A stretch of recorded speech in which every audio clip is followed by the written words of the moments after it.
Peace. How's it, man? Ah man, it's good, brother. What's up with you? I'm good, man. I'm good. Welcome, everyone. Those of you who have not subscribed, please feel free to subscribe, like, comment, and share the content. Man, I want us to have a chat about a politician today. Let's have a critical analysis of Julius Malema, the good, the bad, and the ugly. Let's call this an expose on Julius Malema. We're exposing him now. So I want to do a bit of background, just share a bit of his background. Maybe starting with the name and the surname. Mr. Sillo Julius Malema. Sillo Malema. Sillo is a word in the Sotho dialects or languages that means a cry. When you're crying, uyala. In Nguni Embo dialects, it would be Sililo or Skalo. Sillo Julius Malema. A lot of people call him Malema, which is it sounds like it's a European person calling his name. It's Malema. So you would know that he was born in Seshego, in what was then known as Transvaal, the Transvaal. But today we know that as Limpopo, near Polokwane. He was born into what people would call a Pedi family, but his lineage is actually not Pedi, but rather Lemba. So he's from the Balemba people. Balemba people form part of the Venda Lemba culture.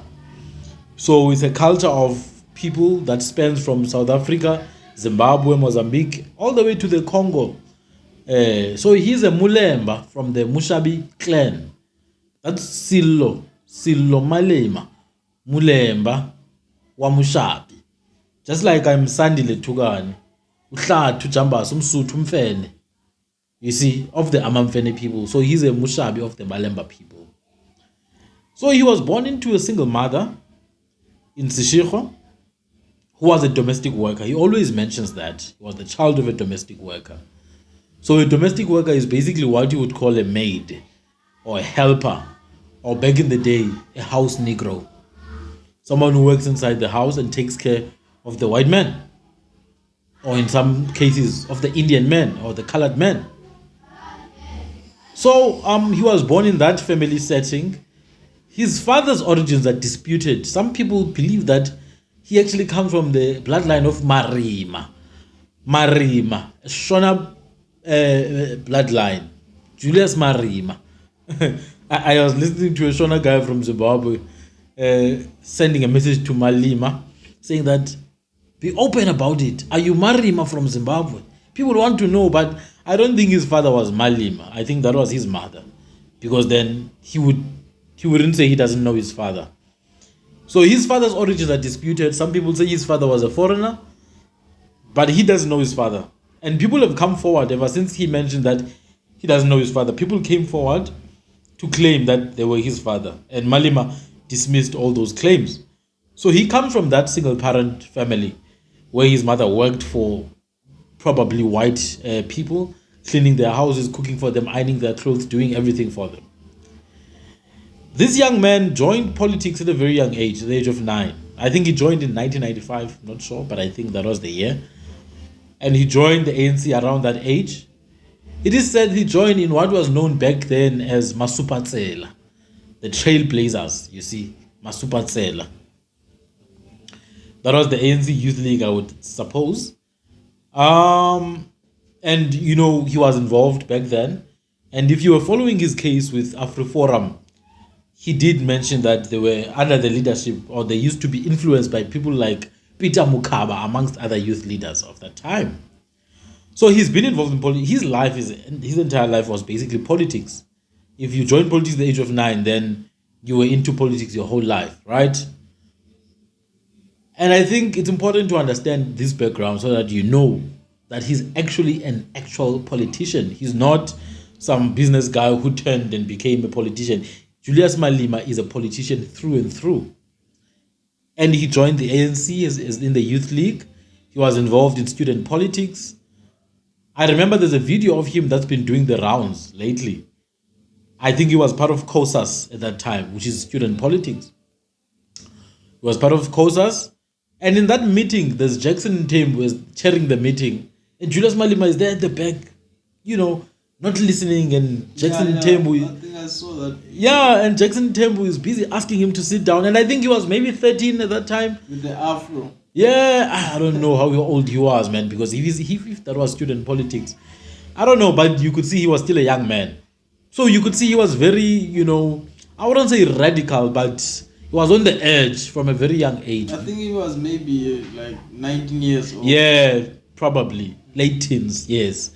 So you could see just from that video, it's not even 5 minutes, but you could clearly see that, there's something here. There's something brewing here. Jackson Tembu was unable to contain this guy. He didn't want to sit down, didn't want to hear it from this old man. But despite that and his involvement in ANC Youth League politics and student politics, he worked his way up in the ANC Youth League structures and became the president of the ANC Youth League, I think from 2008 until his suspension, he was suspended probably in 2012, which is about 9 years ago. No, 10 years ago. Yeah, this will be the 11th year. So he was the ANC Youth League president, and he was preceded by none other than Mr. Fikile Mbalula. So Mr. Fikile Mbalula was Julius Malema's ANC Youth League president, and then he handed the baton over to Julius Malema. So they do have a kind of friendship, actually, beyond politics. They do have a kind of understanding, because obviously, if you would leave the ANC Youth League in Julius's hands, then obviously there must have been some vetting that was done there in that regard. So when he took over the ANC Youth League, he did, come with that edge. He was on the edge. He did come with those radical statements. But those statements were not original. They were not endemic to Julius Malema. Those statements were statements that were said by the ANC back in the day. Those were statements that were said by the PAC back in the day, during the days of the struggle, when people went to exile in Uganda, in Angola, in Tanzania, when people went to Lesotho and Botswana, and what was then Rhodesia, which is now Zimbabwe.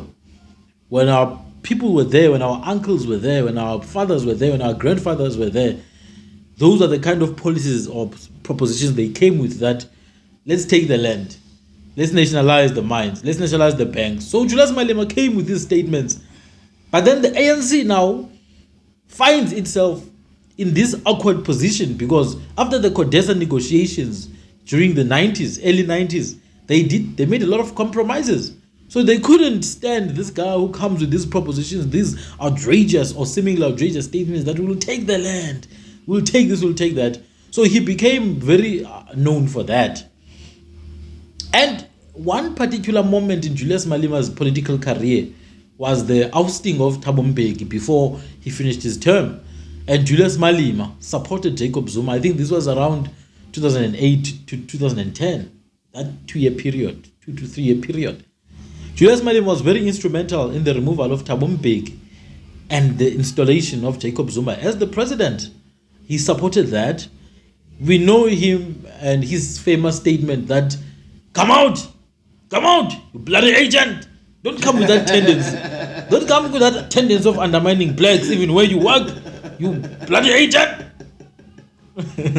Everybody knows him for that. He never holds his tongue back when he wants to address, especially journalists, you see. Even lawyers recently, as we learned, kiss the boer.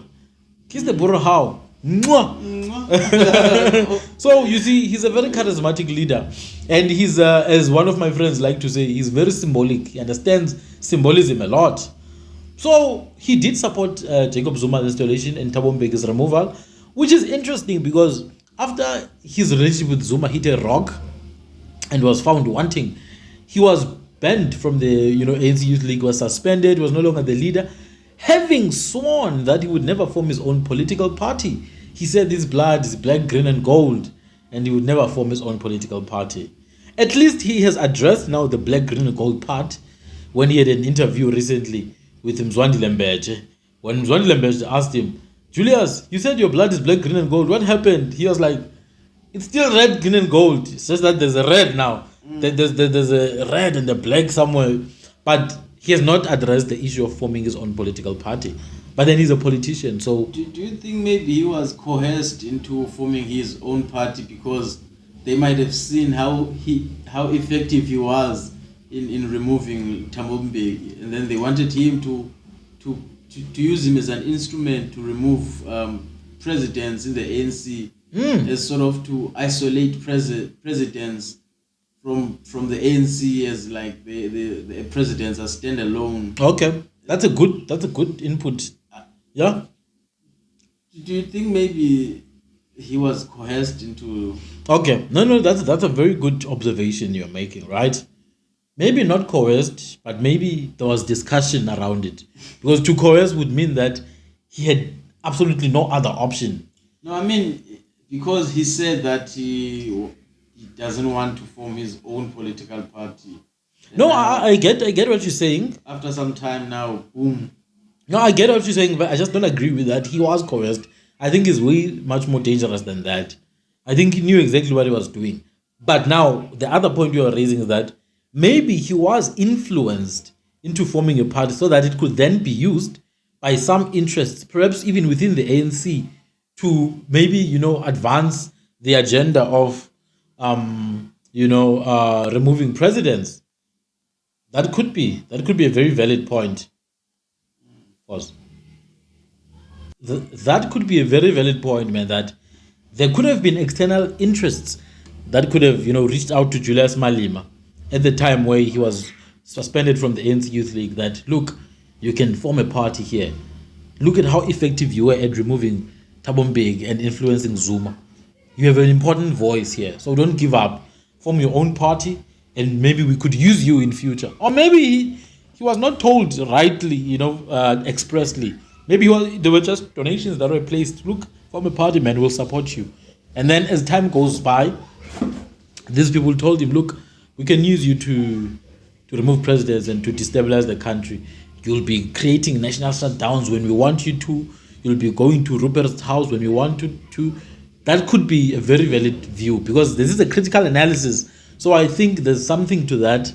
And looking at his track record, because after he supported Zuma and Mbeki was removed, and then he formed his party, he then went to Thabo Mbeki and actually sort of like expressed his regret at his supporting for Thabo Mbeki's removal. He was like, no, we were used. We were young, we were naive, so we didn't know what we were doing. So he actually accepted that he was used. Yes, he accepted it. It was him who accepted it, not me. So I do accept that your idea is not far-fetched. I think maybe that's an area of more research. But then now, as he was forming his party, this is the most interesting thing to me, that this guy decided to travel to Nigeria. Of all places, he went to Nigeria to meet with TB Joshua, the late so-called prophet TB Joshua, who died. Why so cold? I mean, that's what he's called. But By who? by his followers and he himself as well. He calls himself a prophet. What about you? Nah, man. I'm not into that nonsense.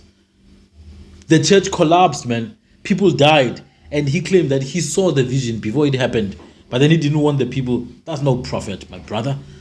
That's another story for another day. But he went there apparently for spiritual. What? He had a name for what he was doing there. The entire EFF, the founding people, your Ndlozis and your other members, I think Dalimbof was there as well. They went to Nigeria to meet with TB Joshua. This is my theory. They didn't go there for spiritual advice or whatever. They went there for funding. They needed funding. Nigeria has a lot of billionaires, right? And TB Joshua has a lot of connections. He was a very influential man. And I'm pretty sure he was a billionaire himself. So they went there for funding, an alternative funding source, instead of going to the European and Western powers. But there is an element of European influence within the EFF itself. But they went to Nigeria for funding, and I think they got it. And maybe perhaps current behavior of the EFF when it comes to certain individuals who commit certain crimes in the country of certain nationalities, maybe that would explain that. They are reluctant to call out certain nationalities who are known for committing certain crimes. But isn't his point valid when he says that he wants he doesn't want his brothers to be beaten? Yeah, no one's mentioned anything about beating people up. What we're saying is that Nigerians are selling drugs in South Africa. And it's not unique to South Africa. Nigerians are selling drugs in Tanzania. They're selling drugs in Vietnam. They're doing the same in Australia. They're doing the same in New Zealand. They're doing the same in Dubai. I'm saying if you start now like condoning that narrative that these people are selling drugs. No, it's not a narrative. It's a truth. And then it's going to be like now people will want to sometimes beat them. No. And send them home. Okay. You remember those xenophobic attacks? Yeah, but like those attacks are an anomaly. It's an anomaly. How many times do those things happen in the space of 5 years? How many days are in 5 years? 365 times 5. How many times does xenophobia actually happen? It's actually negligible. But when it happened, because it was neglected. People were complaining that these people are destroying everything here, and the government could say, "Oh no, they are our brothers." My brother, there's no such a thing. When someone comes from some village in West Africa and they stay in Cape Town, there's nothing in common between them and the people of Cape Town. They must obey the laws. If they obey the laws, then they are protected by the laws. Criminals who come from Nigeria must be dealt with as criminals. I don't care if they are black or they are pink, they are criminals. And this guy is refusing to acknowledge it. He will never even mention the nationality. Although we know that, no, these are not South Africans. You can see, they are not South Africans. They are enslaving South African women. They are selling drugs to young kids wearing a school uniform. They are not South Africans. I repeat, those people doing that are not South Africans. They are not. They work with Bangladeshi people. They work with Eastern Europeans. They work with some other Western Europeans. They are all foreigners. That's why they don't have a vested interest in the country. So all I'm saying is that perhaps this guy's stance of reluctance when it comes to calling out certain nationalities perhaps is explained by the fact that they went to a particular region of this continent to source for funding. That's my theory. So now the beating up of people is wrong. Obviously, man, you can't be beating people up. We are not the law, right? The law is there to protect citizens. But what I'm saying is, if the law or people who are supposed to enforce the law don't actually enforce it, I promise you, people will continue being beaten. Because one way or another, communities will have to stand up for themselves. I was watching today, man, in El Dorado Park, 2 days ago, there was a protest, there was a demonstration. Operation Dudula literally went to this community to help, fight drugs. Because these people have been crying out to law enforcement, and the law enforcement is not doing anything about it. So communities are now starting to stand up for themselves. Do you see what I mean? If the government will keep on saying, no, the drug dealers are South African citizens, guys, please don't do anything to them. Even if they're South African citizens, they will be killed. My brother, when you grew up, wherever you grew up, when a thief was caught, South African or not, you know what was going to happen to that thief. They were going to die, man. They're not going to survive. But do you think maybe the community is not working together with the police department to catch criminals? Nah, it's the other way around. The thing is, man, sometimes we as the communities tend to keep quiet when we see some things happening in the location. We can keep quiet when we see someone getting robbed in front of us, in front of you. Well, I mean, you're trying to protect yourself because law enforcement is not going to do that for you. People are trying to preserve their lives. But my brother, I can assure you, at least in 80% of cases, police already know who the criminals are. They already know. They do, man. It's just that they don't have any will to actually, incarcerate those people. And therefore, community members don't want to risk their lives. And I agree with you, there are cases where community members are actually protecting criminals. I totally agree. There are cases like that. And that's wrong as well. Because sometimes this criminal, right, that doesn't rob people within his community. He actually protects the people in his community. Yes. No one will rob these people here. This is my territory. Yes, in his territory, the people are taken care of. The people are safe. He keeps all the smaller criminals in check to ensure that these people are not harmed. And therefore, he buys the loyalty of the people. Which means law enforcement has a gap. Because that's the law enforcement's job. So that's a sign over there. But let's go back to Julius Malema. After he went to Nigeria, which I think he was there for funding, and I think he got it, this guy, TB Joshua, started prophesying there that in South Africa there's going to be a movement of the youth. The youth are going to rise. He knows that he funded. Exactly, man. What the hell is this guy talking about? But then Julius Malema came through. But you see, what he did strategically was to place the economic freedom fighters alongside the Marikana victims.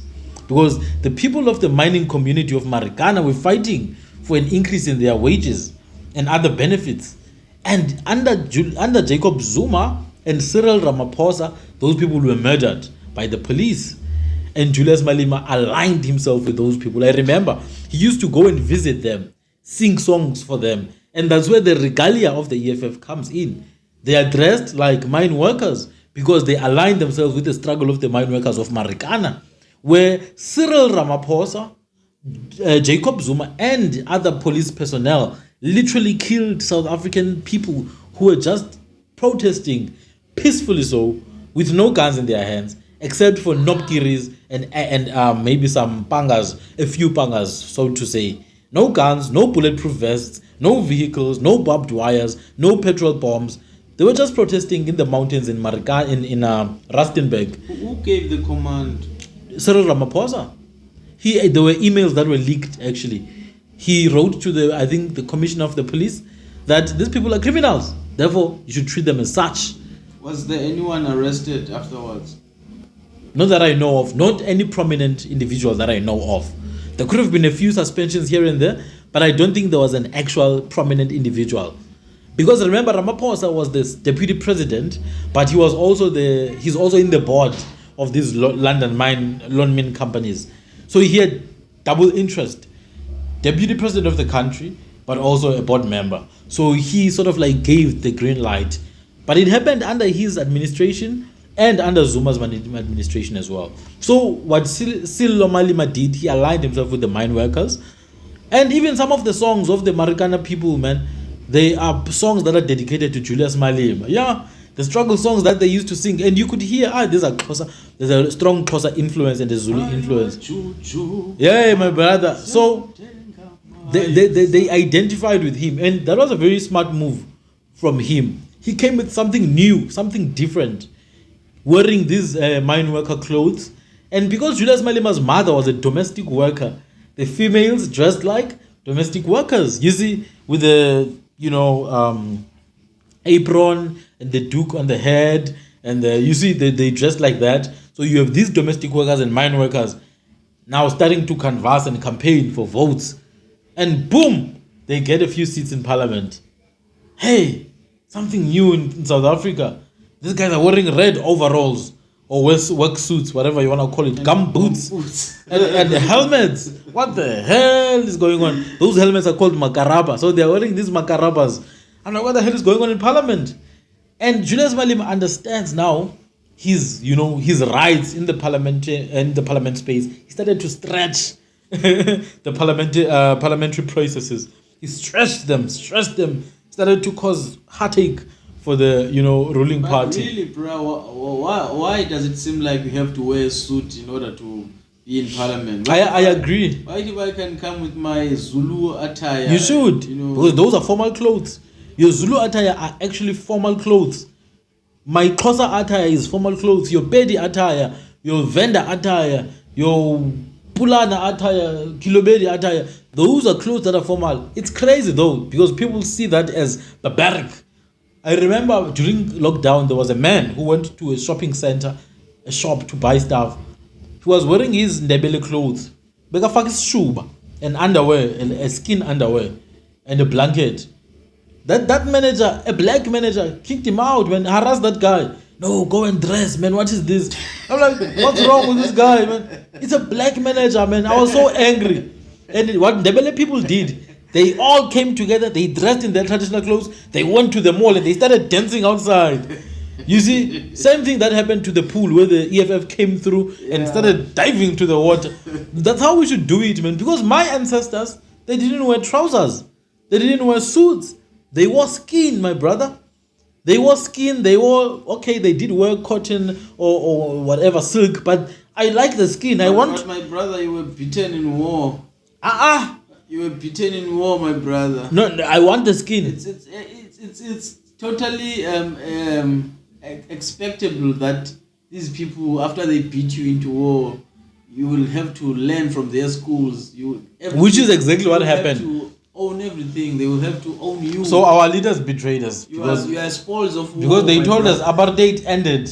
You are spoils of war. They told us apartheid ended. They told us colonization was defeated. Why are we still doing things in a colonial manner? And I'm not saying clothes are colonial. Don't get me wrong. Clothes, we invented clothes. The very idea of clothing. I'm telling you, silk, cotton, pottery, crockery, saucers, cups, spoons, even coins, man. You can find them anywhere you dig deep underground in South Africa. In Mpondoland, you find coins there. Roman coins, Baba, in Southern Africa. Then you wonder, how did these coins get to Eastern Cape in medieval times? So the idea that, I'm not saying clothes are actually colonial. We invented it. Everything. It's not colonial. All I'm saying is, I want to wear the skins. That's the kind of clothing I want to wear. And I should have the freedom to do it. And I do have the freedom to do it. But then some people don't like that. So when these guys came with the overall, they were exercising their right. They have the freedom to do that. That's the people they choose to represent. Then it's cool. Go wear your overall. And it brought something fresh to the South African parliament. It rejuvenated the parliament. And to this day, South Africa is one of the most watched parliaments in the world. We know when it's the State of the Nation address, it's going to go down, man. It's going to go down. You're not going to be aggressed by a criminal. A criminal, exactly. And it's good, man, because then you're stretching democracy. That's good. I like that.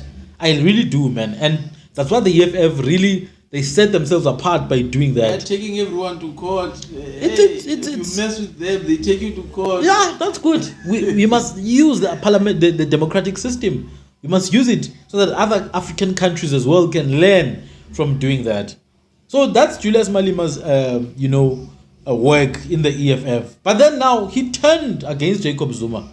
Remember, he was going against Thabo Mbeki in favor of Zuma. Now he turned against Zuma now once he formed the EFF. Pay back the money. Pay back the money was their slogan, together with the Democratic Alliance of Helen Zille and other smaller parties as well. And they've succeeded. Zuma didn't finish his second term. And then Cyril Ramaphosa came in. They actually congratulated him. Matamela Ramaphosa, vendor man from Limpopo. Well, he's from Soweto, as they say. His own origin is disputed. Some people think he's from Kenya, but that's a story for another day. But then now, Julius Malema and the EFF have turned against Cyril Ramaphosa, and they've got valid reasons, my brother. Please don't get it wrong. They had valid reasons for fighting for Zuma to step down. They've got valid reasons for fighting for Cyril Ramaphosa to step down. It's not like they just woke up one day and they were like, step down. No, there's reasons. You have pala, man. You see, amongst other things, you've got load shedding. You've got more than 60% unemployment amongst the youth. You've got, the economy is not growing. Why do you think maybe the ANC is not supporting this motion of no confidence against their president? Man, they're looking out for their interests, man. It's clear this guy is guilty. No, man, they're just looking out for their interests. Remember, the people in the ANC, they don't really have any other career prospects. They're not going to be accepted anywhere else, man. Where do you think Gwede is going to be accepted, man? To work? Just. But doesn't he maybe he's had enough, bro, man. But I'm saying that's Gwede. There are many others. You see, they've got children, 5 kids at school, going to private. And the lifestyle is addictive. These guys are living a lavish lifestyle. 500,000 watches. They drive cars worth of millions of rands. BMW, a fleet of cars. So the lifestyle is expensive and they need to maintain and milking this cow to death, which is South Africa. So a lot of the ANC people cannot vote against Cyril Ramaphosa because they are looking out for their own interests. That's one of the main reasons. So Julius Malema has gone against that. And it brings now the point that you were raising, that maybe this guy is being used to sort of purge these impurities in the ANC called the presidents. So it comes across as if, no, the problem is the president. Let's remove the president. The emphasis may be on that. It may appear as if... But you still leave Gwete and exactly. Pravin And Malula. and everyone else. And no, Mapisa Ngagula. And All of them are still there, exactly. And that's the ANC. Those are the people who are actually the ANC. Names. Those are the people, yeah. Malusi Gigaba. Those, imagine this in your mouth. Those are the ANC. So that's where now the suggestion from some people, they suggest that Julius is actually being used to sort of separate the ANC from its presidency. That's just a theory. That's not a fact. So, man, that's his journey within the EFF. And the EFF has grown from a minority party to the third largest party in the country. I don't know what's going to happen in 2024, if the EFF is going to grow or it's going to, be stagnant or it's going to stagnate. I have no idea what's going to happen. That's going to be an interesting one. But this guy has been saying a lot of things, man, that are just, sometimes a little questionable. For example, Julius Malema is currently fighting against Uganda's bill, the anti-homosexual bill. Uganda has its own policies, right? And its policies and its values are a Ugandan concern. Now, they've recently passed a bill. They've actually passed it, as you said. I can confirm that as well. Now, it's against the law to be homosexual in Uganda. But not just Uganda, many other African countries as well. You see? Now, Julius Malema was protesting and he was wearing this LGBTQ plus flag, which is the rainbow. But the rainbow itself has nothing to do with LGBTQ plus. The rainbow is a very beautiful natural phenomenon, actually. Now, he was wearing that flag and he was sort of like saying that being African is not being anti-human. Being African is not being barbaric. Basically meaning that the bill that was signed in Uganda is anti-human and barbaric. Now, people in the comment section were saying that they disagree with him. Some people agreed with him, but others disagreed because then Uganda has its own values. I'm happy, man, that we are at this point where Julius Malema is questioning Uganda's actions. And Uganda is a sovereign country. They have every right to do what they do. Is it right? Is it wrong? You decide. But I'm happy because Julius Malema was calling for African unity. He was saying, let's remove the borders. So now, you want to tell me that by removing borders, South Africa is Uganda. How is South Africa going to impose the South African value system to Uganda? Uganda doesn't want what South Africa is doing. How are you going to reconcile that?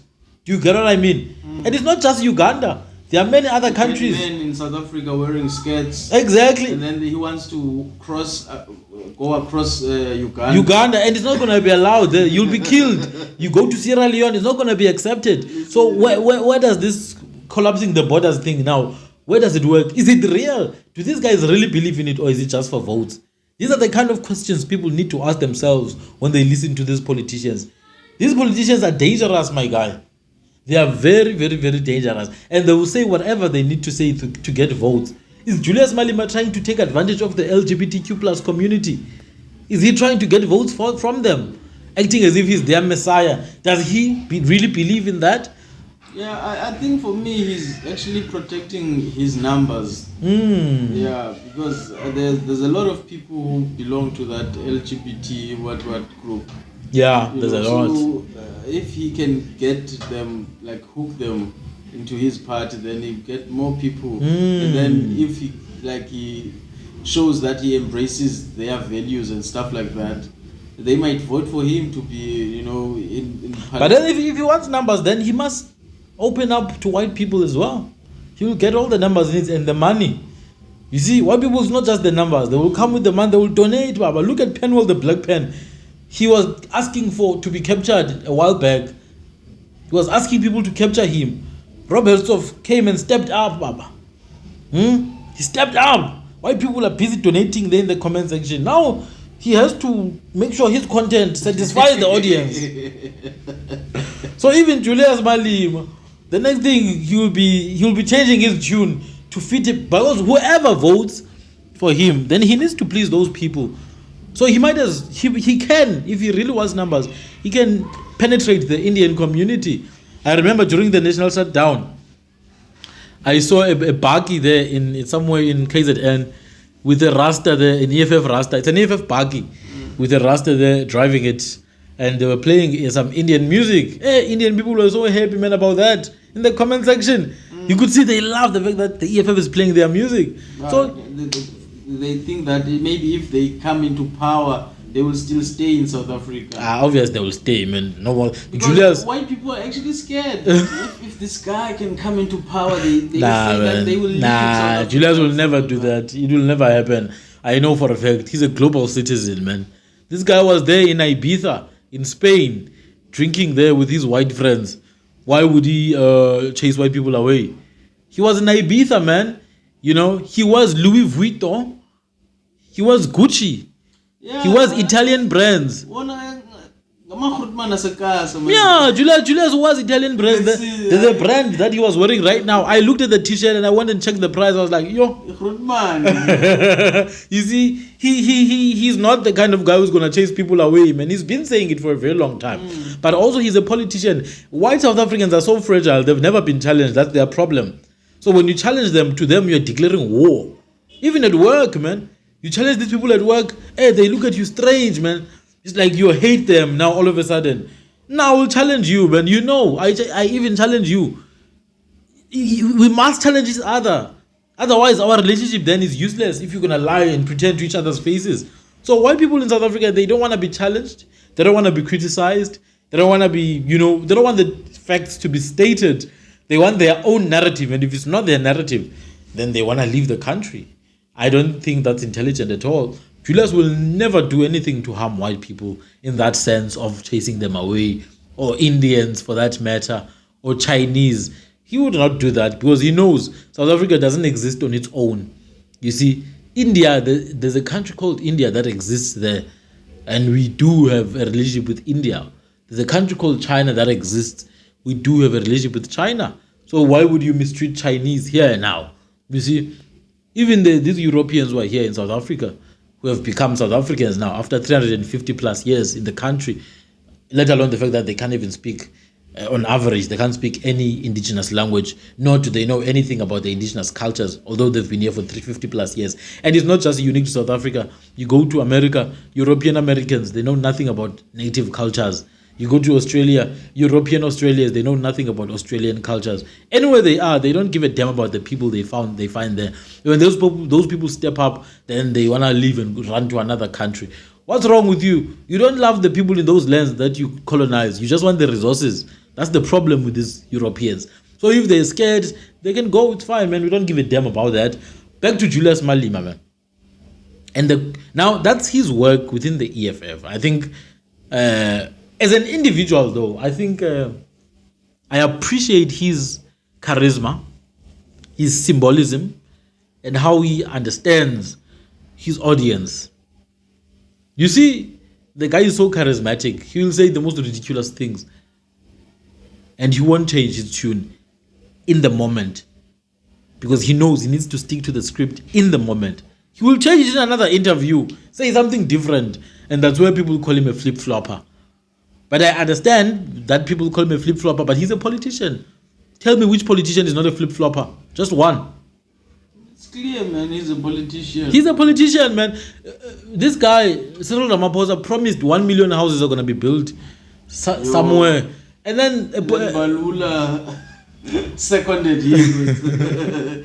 You see, when they asked him again, he said, no, man. He can never say it's exactly 1 million. Maybe it was 100,000. He said 1 million, man. Even the 100,000, man. They won't do it. They would never. But he needed to flip flop because he said a statement that needed to be said at that point in time to get what they wanted to get. Politicians are flip floppers. All politicians are flip floppers. Now, a politician and someone who loves their people are two different things. A politician and someone who loves their people are two different things. If you study the history of the indigenous people of this land, from back in the day, in the days of the Goringaikona people and the Goringaikwa people in what we call the Cape, in the days of the Kanukwa people, or what we call Amachete in the Cape, in the days of the Gunukwa people of the Cape, in the days of the Xhosa, the Gunukwebe, the Tembu, the Mpondo people, you study their kings. King Yinza, Yinzati, Yinzabe, the Kesibe kings such as Gambushe, the Mpondo kings such as Faku. If you study those kings, you realize those people were leaders. They loved their people. If you go to what they called Natal back in the day, or what they called Zululand back in the day, you study kings like Rengwa of the Amazizi, or the kings of Amamiya, or the kings of Amatolo, the kings of Amazulu, Echwayo, Dinuzulu. You study those kings. They loved their people. But one would argue that these people, like, they abused their power. That's a different story. They loved their people, though. When an enemy came, those guys put their lives in danger, man. The kings didn't sit in some office and send people to fight. They were there to fight, my brother. They needed to fight. King Yinza was killed by the British in what we call the Eastern Cape today. He was killed by the British. A soldier called George Southey shot him in the face, right here. This face fell down. They took his ears, they took his teeth, they cut his head off, they left with it. That's a king who loves his people. He died. He could have, man, these guys, they took him to a room, gave him alcohol, and offered him that, look, just sell the land. He could have been rich. His family would be famous today. But he didn't do that. He stood firm and fought for his people. He's not just the only, a lot of others did that. Those were people who loved their people. And then now it morphed into politicians. From kings, their children, and their children, and their children ended up being colonized.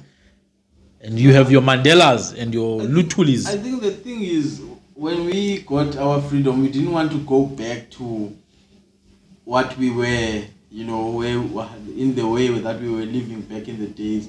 We wanted to inherit what was already there. But you could take the system and leave the values out of it.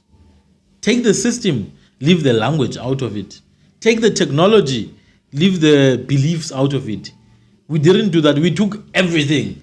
Now when you see a dark-skinned person, they are ugly. A black cat, oh, it's witchcraft. A black chicken, witchcraft. That's European stuff, man. Exactly. That's European stuff, my brother. When someone is a flat nose, they're ugly. But then when it's a whatever nose, they're beautiful. You could have left that behind and took the technology and the access that you had to the whole world, right?